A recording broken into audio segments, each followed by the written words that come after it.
नमस्ते दोस्तों, Indic divine channel पे आप सभी को स्वागत है।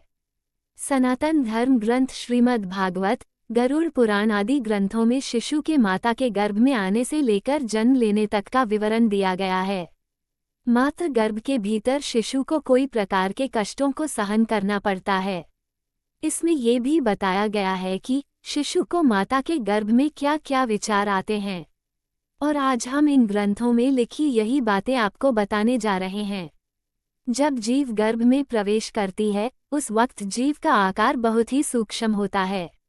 1 रात का जीव सूक्ष्म कण, 5 रात्रि का जीव बुदबुद बुलबुले के समान तथा 10 दिन का जीव बदरीफल बेर के समान होता है। धीरे धीरे गर्भ के भीतर उसका विकास होने लगता है और इसके बाद वह एक मांस के पिंड का आकार लेता हुआ अंडे के समान हो जाता है। इसके बाद भ्रूण के मस्तिष्क का विकास होता है। दूसरे महीने में शिशु की भुजा बननी शुरू होती है।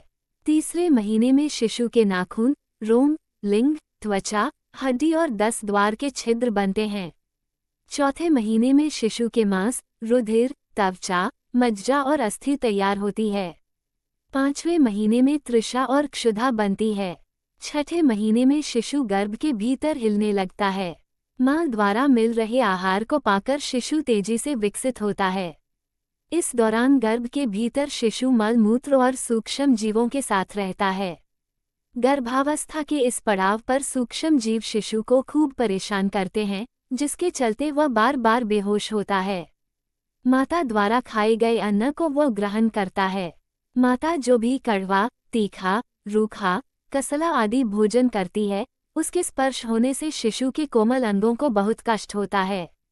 इसके बाद शिशु का मस्तक नीचे की ओर तथा पैर ऊपर की ओर हो जाते हैं, वो इधर उधर हिल नहीं सकता।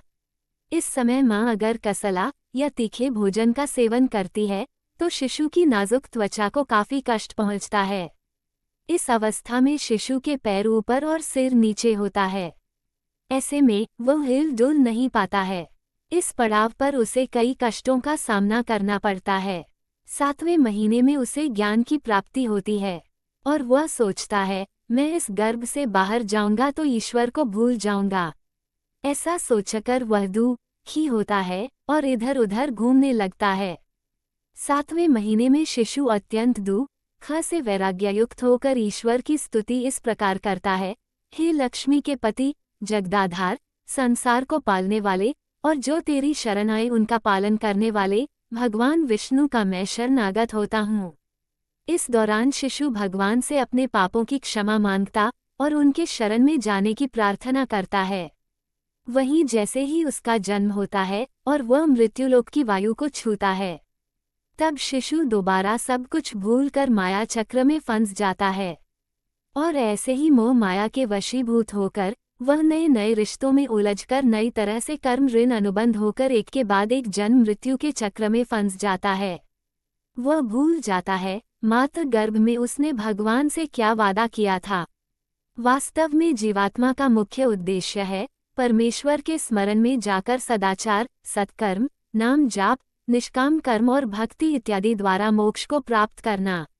परंतु माया चक्र में फंसा जीव अपने जन्म के उद्देश्य को ही भूल जाता है और इस माया जगत मृत्युलोक एवं उसके पंचभूत शरीर को ही असली सत्य समझकर वो परम सत्य से दूर चला जाता रहता है।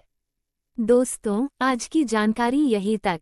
वीडियो अगर आपको अच्छी लगी हो तो एक लाइक करके चैनल को सब्सक्राइब कर लीजिए। धन्यवाद।